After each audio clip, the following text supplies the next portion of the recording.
पवित्रता की राह पर, पवित्रता की राह पर हमको चलते जाना है। पवित्रता की राह पर हमको चलते जाना है। जो भी मिले राह में उसे मंजिल पर पहुंचाना है। जो भी मिले राह में उस मंजिल पर पहुंचाना है।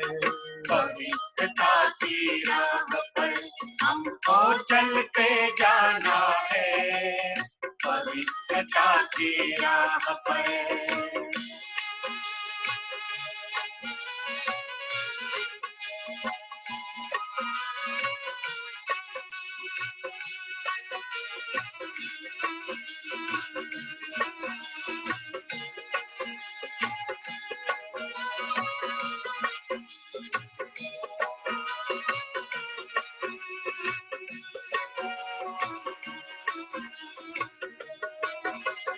मन में हो शुद्धता, दृष्टि निर्विकारी हो। मन में हो शुद्धता, दृष्टि निर्विकारी हो। सबको पावन करना यही भावना हो। सबको पावन करना यही भावना हो। परम पिता का ये संदेश, परम पिता का ये संदेश सबको यही सुनाना है। पवित्रता की राह पर हमको चलते जाना है। पवित्रता की राह पर हमको चलते जाना है। जो भी मिले राह में उस मंजिल पर पहुंचाना है। जो भी मिले राह में उस मंजिल पर पहुंचाना है। पवित्रता की राह पर हमको चलते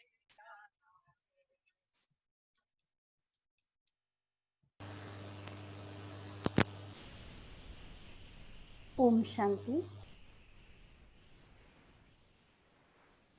संपूर्ण पवित्रता इस बुक की आज की रीडिंग हम शुरू करते हैं।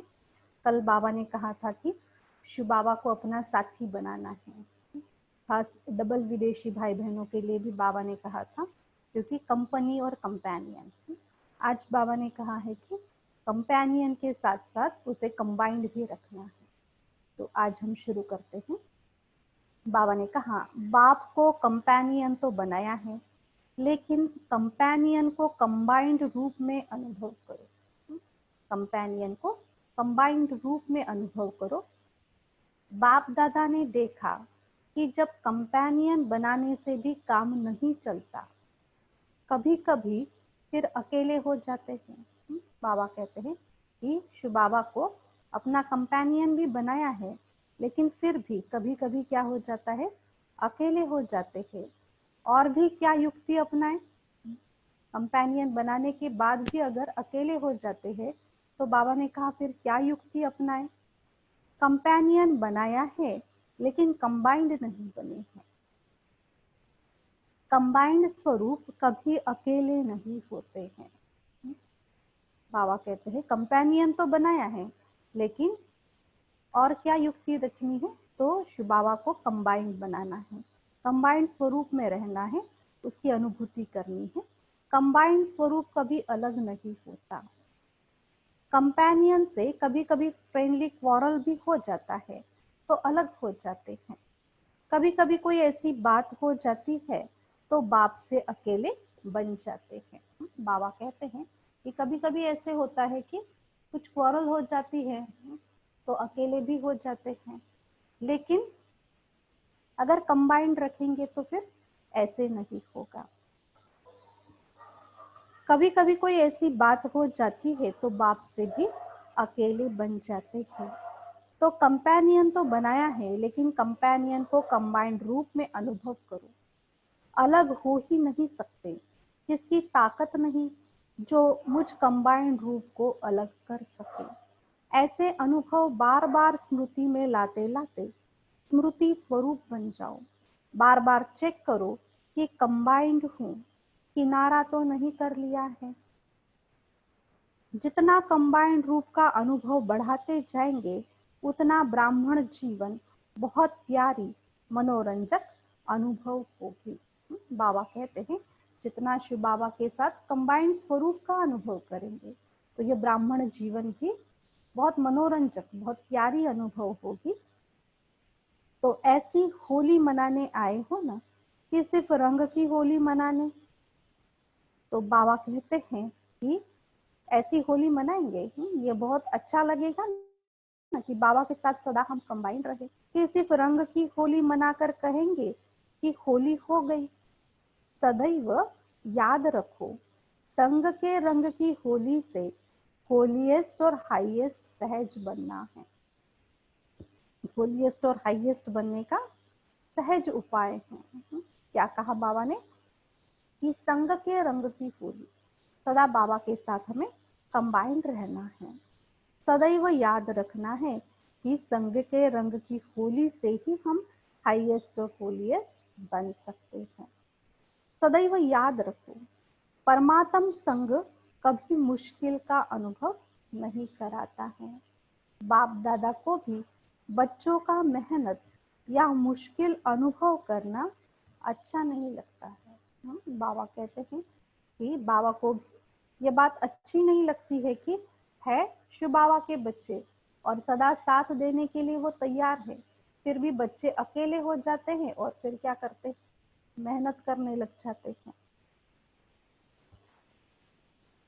मास्टर सर्वशक्तिमान व सर्वशक्तिमान के कंबाइंड रूप और फिर मुश्किल कैसे हो सकती है। जरूर कोई अलबेलापन व आलस्य व पुरानी पास्ट लाइफ के संस्कार इमर्ज होते हैं, तब मुश्किल अनुभव होता है।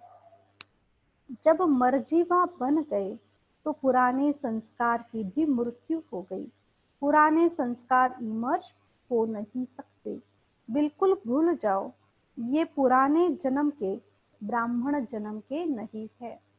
अकेले हो जाना, अपने आप को अकेला अनुभव करना, शक्तिहीन अनुभव करना, तो बाबा कहते हैं कि यह ब्राह्मण जीवन के संस्कार नहीं है। सर्वशक्तिमान बाप हमारा साथी है और फिर बाबा कहते हैं कि हम मुश्किल अनुभव करें। तो जब पुराना जन्म समाप्त हुआ, नया जन्म धारण किया, तो नया जन्म नए संस्कार। तो कौन से नए संस्कार हैं? होलीएस्ट और हाईएस्ट बनने के लिए बाबा ने कहा है कि सदा कंबाइंड स्वरूप में रहना है। फिर अपनी निजी संस्कार, निजी स्वभाव इमर्ज करो, तो पुराने संस्कार और स्वभाव स्वतः ही मर्ज हो जाएंगे। बाबा कहते हैं कि अपने निजी संस्कार, निजी स्वभाव इमर्ज करो, तो पुराने संस्कार और स्वभाव स्वतः ही मर्ज हो जाएंगे। अगर माया पुराने संस्कार इमर्ज कराती है, माया पुराने संस्कार इमर्ज कराती भी है, तो सोचो, अगर कोई दूसरे की चीज आपको आकर के दे दे तो आप क्या करेंगे? माया क्या करती है? पुराने जन्म के और संस्कार जो है वो इमर्ज कराती है। तो बाबा कहते हैं अगर कोई उसकी चीज हमको देवे तो हम क्या करेंगे? रख लेंगे, स्वीकार करेंगे, सोचेंगे ना कि ये हमारी चीज नहीं है, ये दूसरे की चीज है, मैं कैसे ले सकता हूँ। अगर माया पुराने जन्म के संस्कार इमर्ज करने के रूप में आती भी है तो आपकी चीज तो आई नहीं, सोचो, ये मेरी चीज नहीं है, ये पराई है। पराई चीज को संकल्प में भी अपना नहीं मान सकते हैं। बाबा कहते हैं हम हैं किसके बच्चे? सर्वशक्तिवान के बच्चे। और बाबा ने तो हमको सारे संगम के लिए साथ रहने का वायदा किया है। फिर बाबा कहते हैं कि बाबा ने हमको सर्व प्राप्तियां भी कराई है। फिर पुराने जन्म के पुराने संस्कार और माया आए हमको याद दिलाने, स्मृति दिलाने। तो बाबा कहते कभी भी धोखा नहीं खाना, पराई चीज को लेना नहीं, क्योंकि वो अब हमारी नहीं है। तो सोच करके उसी सेकंड पराई चीज को छोड़ दो, फेंक दो, अर्थात बुद्धि से निकाल दो। पराई चीज को अपनी बुद्धि में रख नहीं लो, नहीं तो परेशान करते रहेंगे। सदा ये सोचो कि ब्राह्मण जीवन में बाप ने क्या क्या दिया है। ब्राह्मण जीवन, बाबा कहते इस ब्राह्मण जीवन में बाप ने क्या क्या दिया है। ब्राह्मण जीवन का अर्थात मेरा निजी स्वभाव, संस्कार, वृत्ति, दृष्टि, स्मृति क्या है। ब्राह्मण जीवन में बाबा कहते हैं मेरा निजी स्वभाव, संस्कार, वृत्ति, दृष्टि क्या है। वो सदा याद रखो, ये निजी है और वो पराई। पराया माल अच्छा लगता है कि अपना माल अच्छा लगता है? क्या अच्छा लगता है? पराया अच्छा लगता है या अपना अच्छा लगता है? कभी भी गलती से संकल्प में भी यह नहीं लाओ, क्या करे मेरा स्वभाव ही ऐसा है, मेरे संस्कार ही ऐसे हैं। बाबा कहते हैं कभी भी संकल्प मात्र भी ऐसे नहीं सोचना कि क्या करे मेरा स्वभाव ही ऐसा है, मेरा संस्कार ही ऐसा है, यह नहीं सोचो। आपका है ही नहीं, मेरा संस्कार ऐसा है, क्या करे। संस्कार को मिटाना बहुत मुश्किल है। क्या कहते हैं कि क्या करे मेरा स्वभाव ही ऐसा है, मेरा संस्कार ही ऐसा है, और फिर इसको मिटाना भी मुश्किल है। आपका है ही नहीं। बाबा कहते हैं कि यह आपका है ही नहीं। मेरा क्यों कहते हो? अगर है ही नहीं तो मेरा क्यों करते हो? मेरा है ही नहीं। समझते हैं कि इसने अपना तो बना लिया, तो अब अच्छी तरह से खातिरी करो, निजी संस्कार, निजी स्वभाव इमर्ज करो, तो वह स्वतः ही मर्ज हो जाएगा। समझा क्या करना है? फिर क्या करना पड़ेगा? बाबा कहते हैं कि माया आती है और आकर के क्या करती है? पुराने जन्म के पुराने संस्कार वो इमर्ज कराती रहती हैं। पुरानी दुनिया को देख करके भी इमर्ज हो जाते हैं, जिसको हम पुराने स्वभाव संस्कार कहते हैं। लेकिन बाबा ने कहा कि हमारे निजी स्वभाव संस्कार कौन से थे? ब्राह्मण जीवन में हमारी दृष्टि, वृत्ति, संकल्प, बोल कैसे होने चाहिए, ये बाबा ने हमको सिखाया है, समझाया है, सब बातें बताई है। इसलिए बाबा कहते हैं निजी स्वभाव संस्कार को इमर्ज करो, पराई चीज को अपनाना नहीं। अगर कोई हमको कोई चीज दे और वो हमारी नहीं है, दूसरे की है, तो अगर गलती से कोई ले भी लेता है तो उसकी बुद्धि में बार बार रहता है कि मेरे पास ही रह गई। तो इसलिए बाबा कहते हैं न रखना है न लेना है, सभी बातों को छोड़ देना है, निजी स्वभाव संस्कार को इमर्ज करना है। सदा यही सोचो कि अनेक बार मैं ही बनी हूँ और मुझे ही बनना है। तो ऐसी होली मनाने आए हो ना, वो एक दिन कहेंगे होली है, दूसरे दिन कहेंगे होली हो गई, और आप क्या कहेंगे? आप कहेंगे हम सदा ही संग के रंग की होली मना रहे थे और होली बन गए हैं। होली मनाते मनाते होली बन गए। होली मना ली या मनानी है? वो क्या कहेंगे? आज होली है, एक दिन होली मनाएंगे, दूसरे दिन क्या कहेंगे? होली हो गई। तो बाबा कहते हैं हम तो संग के रंग की होली मना रहे हैं। होली मनाते मनाते होली बन गई। होली मना ली या मनानी है? जब से ब्राह्मण बने हो तब से होली मना रहे हो, क्योंकि संगम का समय ही सदा उत्सव का समय है। दुनिया वाले तो एक्स्ट्रा खर्च करके मौज मनाते हैं, लेकिन आप सदा ही हर सेकेंड मौज मनाने वाले हो। हर सेकेंड नाचते गाते, सदा खुशी में नाचते हो, या जब कल्चरल प्रोग्राम होता है तभी नाचते हो। बाबा कहते सदा खुशी की डांस करते हैं, खुशी में नाचते हैं, या कभी कल्चरल प्रोग्राम है उसी समय डांस करते हैं। सदा नाचते रहते हो ना, सदा बाप की महिमा और अपनी प्राप्तियों के गीत गाते रहो। सबको गाना आता है। बाबा कहते हैं कि अपनी महिमा और प्राप्तियों के गीत, बाबा की महिमा, समय की महिमा, तो सभी बातों की महिमा करेंगे। तो बाबा कहते हैं गीत गाना आता है, डांस करना आता है, सहज है और सदा सहज अनुभव करते संपन्न बनना ही है। कभी भी ये नहीं सोचो पता नहीं हम संपन्न बनेंगे या नहीं बनेंगे। ये कमजोर संकल्प कभी नहीं आने दो। सदा यही सोचो कि अनेक बार मैं ही बनी हूँ, मुझे ही बनना है। बाबा कहते हैं सदा क्या सोचना है कि अनेक बार मैं ही बनी हूँ और मुझे ही बनना है। सबसे बड़े से बड़ी प्राप्ति बाप मिला, सब कुछ मिला।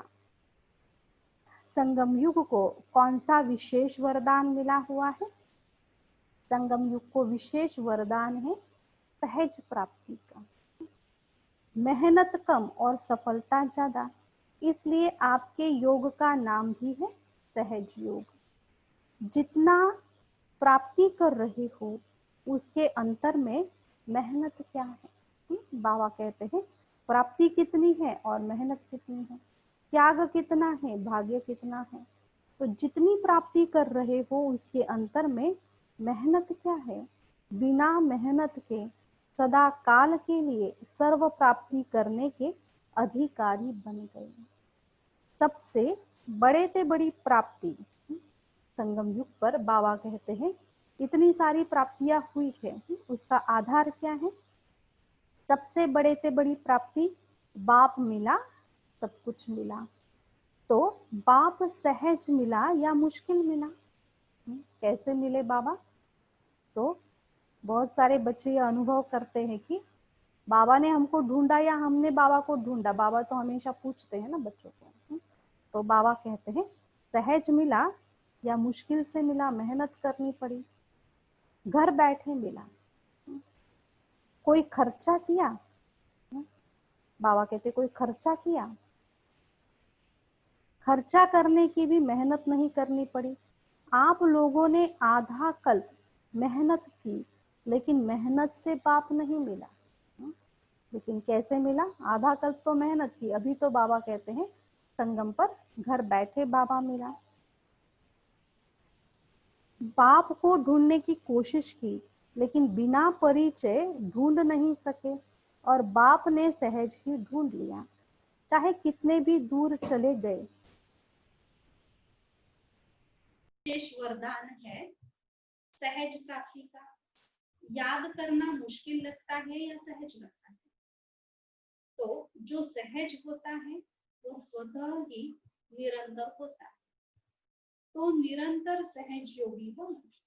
जब बाप साथ है और बाप से प्यार है, तो जिससे प्यार होता है उसका साथ छोड़ा जाता है क्या? तो साथ क्यों छोड़ते हैं? तो सदा साथ रहना, सदा साथ रहने से माया जीत भी सदा होगी। वायदा क्या करते हो कि कभी आपको नहीं छोड़ेंगे, कभी नहीं भूलेंगे, तो फिर क्यों छोड़ते हो? बाबा कहते हैं कि वायदा क्या किया है? सदा साथ रहेंगे, कभी आपको नहीं भूलेंगे, फिर वायदा क्यों छोड़ते हो, क्यों भूलते हो? सदा स्मृति में रखो, क्योंकि ड्रामा अनुसार समय भी वरदानी मिला है, तो समय भी सहयोगी है। बाप दादा आते ही है सब सहज करने, तो जो भी कदम उठाते हो हर कदम में सहज का अनुभव करना, यही ब्राह्मण जीवन है।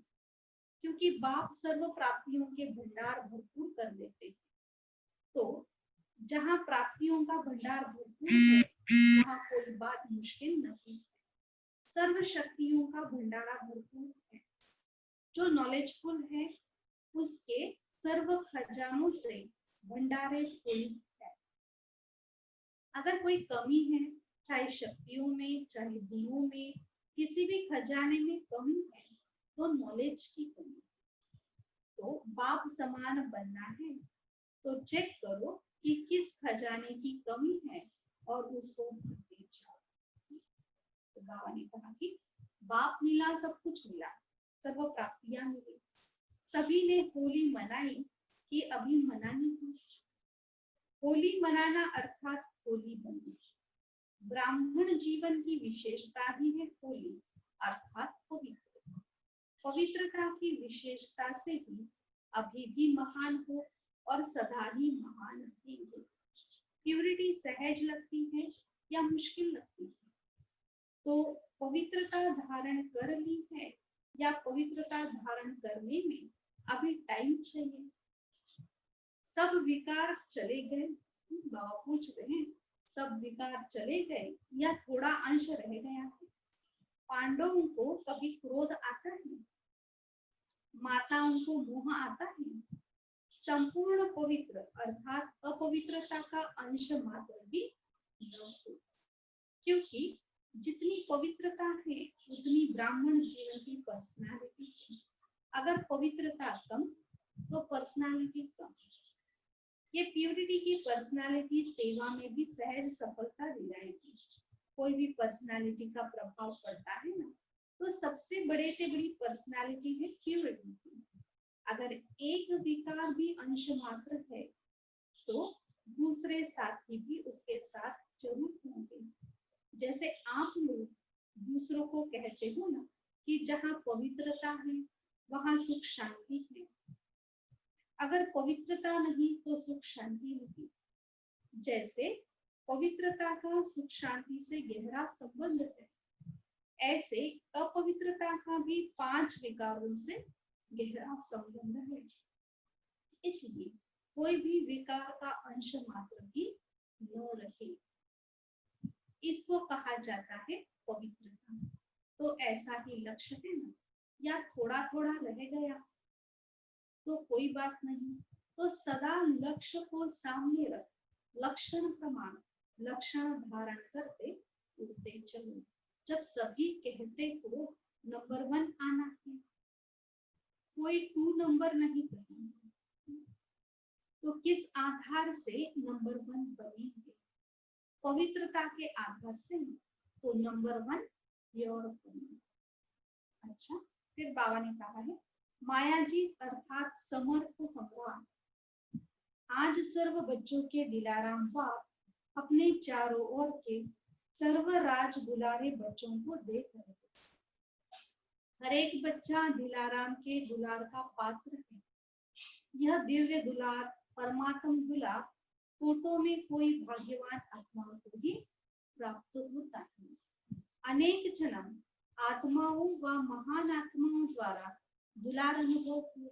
बाबा कहते ये परमात्म दुलार फोटो में कोई भाग्यवान आत्माओं को और वर्तमान समय संगम पर मिलता है। फिर पहले तो बाबा कहते हैं भले महान आत्माओं द्वारा दुलार अनुभव किया होता, अब इस अलौकिक जन्म में परमात्म प्यार व दुलार अनुभव कर रहे हो। इस दिव्य दुलार दिव्य राज दुलार बन गए हो, इसलिए दिलाराम बाप को भी अलौकिक फखूर है कि मेरा हर बच्चा राजा बच्चा। बाबा कहते हैं पहले भले महान आत्माओं द्वारा अनेक जन्म दुलार मिला भी होगा, लेकिन यह दिव्य दुलार अभी संगम पर मिला, जिसके कारण हम राज दुलारे बन गए। और बाबा को भी फखूर है कि मेरा हर एक बच्चा राजा बच्चा है। राजा होना प्रजा तो नहीं, इसलिए दुनिया में भी हर एक अपने बच्चे को क्या कहते हैं, मेरा बच्चा राजा बच्चा है। माता पिता के लिए अपना बच्चा तो राजा बच्चा है, क्योंकि बाबा कहते हैं संगम पर बाबा को भी फखूर है कि मेरा हर एक बच्चा राजा बच्चा है, प्रजा तो नहीं हो ना। सभी अपना टाइटल क्या बताते हैं, राजयोगी। सभी राजयोगी हो व कोई प्रजा योगी भी हो, सब राजयोगी हो तो प्रजा कहाँ से आएंगी। फिर बाबा कहते हैं अगर सभी राजे बनेंगे तो प्रजा कहाँ से आएंगी, राज्य किस पर करेंगे, प्रजा तो चाहिए ना। तो वो प्रजा योगी कब आएंगे, राज दुलारे अर्थात अब के भी राजे और भविष्य के भी राज्य, डबल राज्य। सिर्फ स्वराज्य के राज्य कारोबार को चेक करते हो, जिस भविष्य राज्य की महिमा करते हो, एक राज्य एक धर्म सुख शांति संपत्ति संपन्न राज्य है, ऐसे हे स्वराज्य अधिकारी राजे, स्वराज्य के राज कारोबार में यह सब बातें सदा है। एक राज्य है अर्थात सदा मुझ आत्मा का राज्य इन सर्व राज्य कारोबारी कर्मेंद्रियों पर है। वह बीच बीच में स्वराज्य के बजाय पर राज्य अपना अधिकार तो नहीं करते। पर राज्य है माया का राज्य, पर राज्य की निशानी है पर अधीन बन जाएंगे। स्वराज्य की निशानी है सदा श्रेष्ठ अधिकारी अनुभव करेंगे। पर राज्य पर अधीन व परवश बनाता है। जब भी कोई अन्य राजा किसी राज्य पर अधिकार प्राप्त करता है तो पहले राजा को ही कैदी बनाता है अर्थात पर अधीन बनाता है। बाबा कहते हैं पराये राज्य में क्या हो जाएगा, पर अधीन हो जाएंगे, परवश बन जाएंगे। और जब भी कोई राज्य छीनता है तो पहले राजा को ही बंदी बनाता है, पर अधीन बनाता है।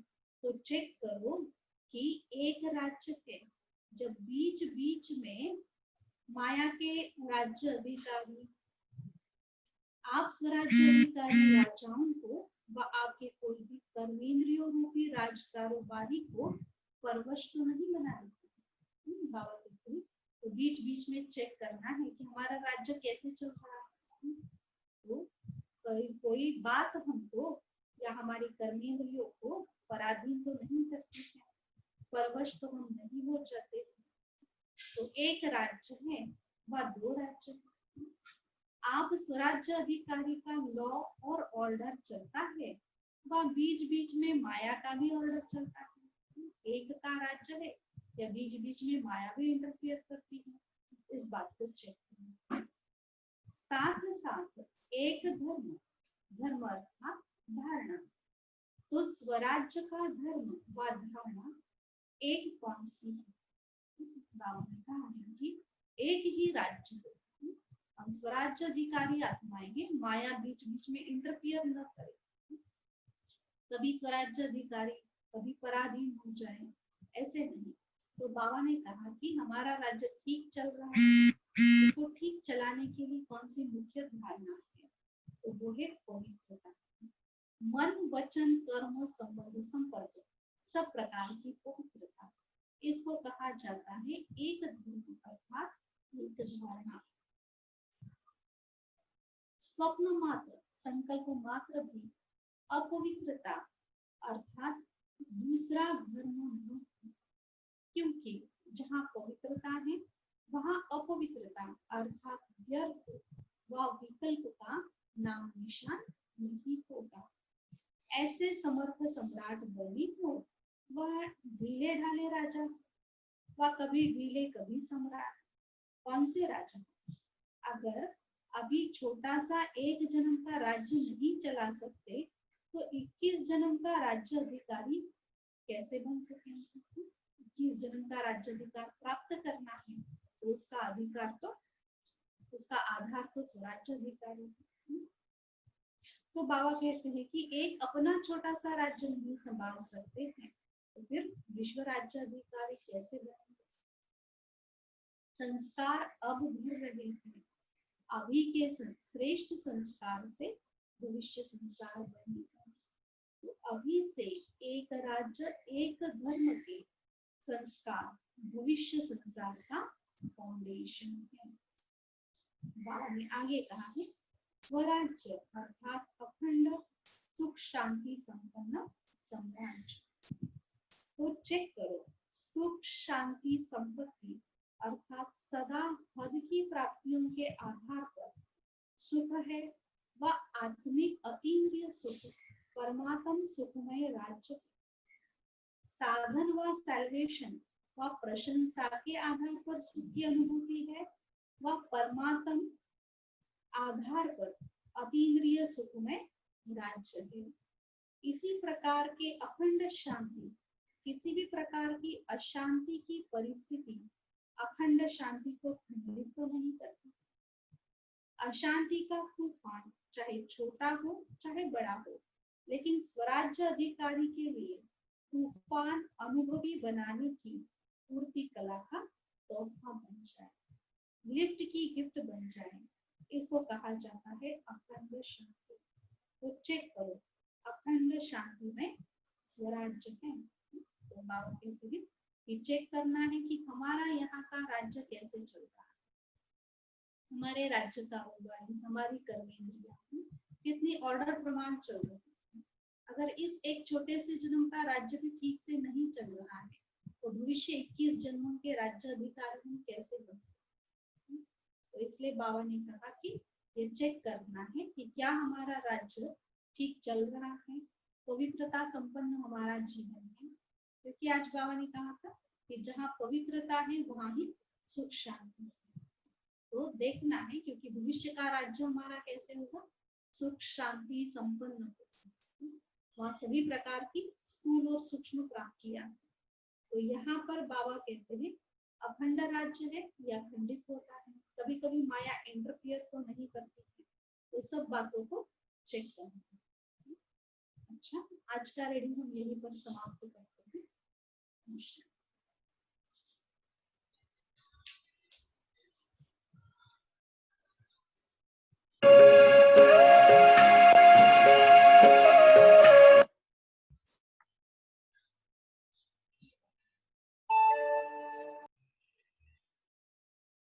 उसको प्यार कर, सांसों को आबाद कर ले मेरे मना।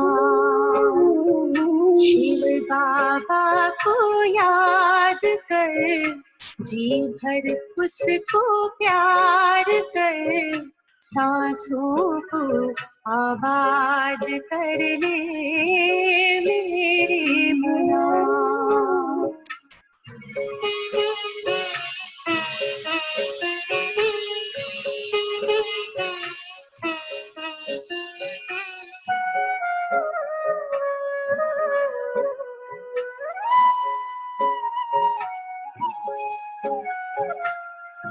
आया है लेके झूमती बहारें, रिमझिम बरसती स्नेह की फुहारें। रंग निराला है, रूप सलोना, दिल चाहे उससे जुदा कब न होना। अपना इंतजार कर, बैठना हिम्मत हार कर, प्रभु का तू दीदार कर ले मेरे मना। शिव बाबा को याद कर, जी भर उसको प्यार कर, सांसों को आबाद कर ले मेरे मना।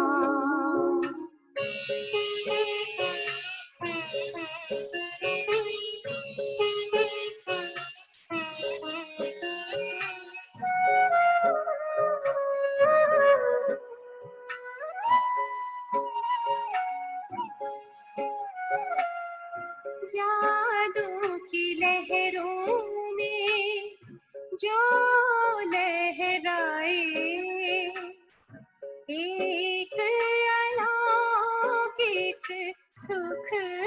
वो पाए। शूली को कांटा कर दे, कांटे को जूही, पर्वत को राही कर दे, राही को रूही। दिल ही दिल में बात कर, मन में मुलाकात कर, खुद को तू आजाद कर ले मेरे मना। शिव बाबा को याद कर, जी भर उसको प्यार कर, सांसों को आबाद कर ले मेरे मना। सांसों को आबाद कर ले मेरे मना। सांसों को आबाद कर ले